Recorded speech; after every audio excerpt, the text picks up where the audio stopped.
Sir मैं सबसे पहले तो ये क्लियर कर दूं कि मैं मोमिना का होने वाला हस्बैंड नहीं हूं। मैं मोमिना का हस्बैंड हो चुका हूं और हमारा अल्हम्दुलिल्लाह 2 दिन पहले जो है वो निकाह हो चुका है। और दूसरी बात मैं ये क्लियर करता चलूं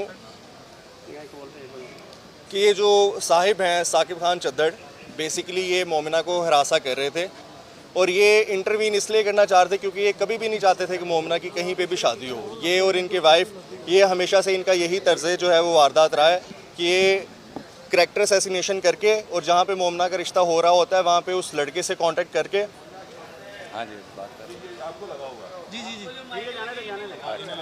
तो ये मोमिना की किरदार कशी करके तो उस जगह से मोमिना का रिश्ता ख़त्म करवा देते हैं। तो फर्स्ट ऑफ ऑल इन्होंने मुझसे कांटेक्ट करने की कोशिश की ताकि ये वही जो इनका एक घटिया मर्द जिसका कोई ज़मीर, जिसके अंदर कोई गैरत नहीं होती, जो उसका तरीका वारदात होता है, सेम उसी तरह उसने मुझसे कांटेक्ट करने की कोशिश की ताकि वो मोमिना के बारे में उसकी किरदार कशी कर सके और बेबुनियाद और घटिया जो एक गलीज़ गलाजत भरे इंसान की जो आदत होती है वो इल्ज़ाम लगाए। और जब उसको पता लगा कि मैं वो मुस्तरद करूँगा और मैं उससे इस किस्म का कोई कॉन्टैक्ट इस्टेब्लिश नहीं करूँगा, तो उसने मेरे खिलाफ झूठी FIR करवा दी। क्योंकि उसको पता था हमारी 10-15 दिन में शादी है, तो उसने मुझे झूठी FIR इसलिए करवाई और उसने मेरे नाम पे भी नहीं करवाई।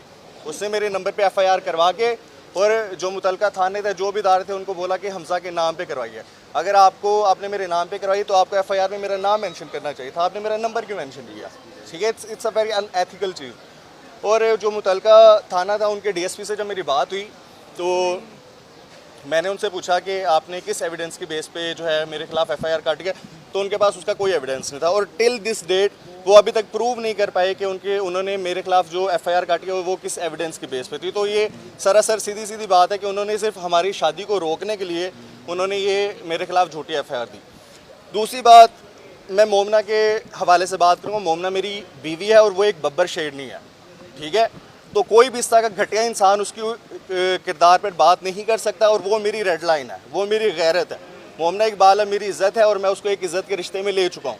तो अब मेरी रेड लाइन को अगर क्रॉस किया गया तो आपकी जो रेड लाइन के हमें दिए हुए सबूत हैं आपके ही खिलाफ, तो हम फिर उनसे गुरेज नहीं करेंगे, फिर हम आपको हर तरीके से इस मीडिया के सामने ही आपको जलील करेंगे। और मुझसे इन करंट डेज़ में मुझसे मुतादिद लोगों ने, इनके ही सर्कल के लोगों ने मुझसे रब्ते करने की कोशिश की है कि हम आपको फ़ायदे देते हैं, माली फ़ायदे देते हैं, आप हमसे पैसे ले लें और आप अपनी FIR जो है, जो आपने NCCI में अपनी कंप्लेन दी, उसको वापस ले लें। तो आप हम इस चक्कर में नहीं पड़ते। सर नाम भी बता दें उनका। सर वो नामालूम लोग हैं, हमें उनके नाम का नहीं पता, वो इनके सर्कल के ही लोग हैं, ठीक है। तो सेकेंडली मैं ये बात इनको बहुत तरीके से क्लियर करना चाहता हूँ, आप गरीब और मुस्तहिक लोगों के मजबूरियों का फ़ायदा उठा के आप अपने पैसे का इस्तेमाल करके और हराम का पैसा जो आपके पास बहुत है, आप उससे उनके गुर्दे खरीद सकते हैं, आप किसी गैरतमंद से उसकी गैरत नहीं खरीद सकते।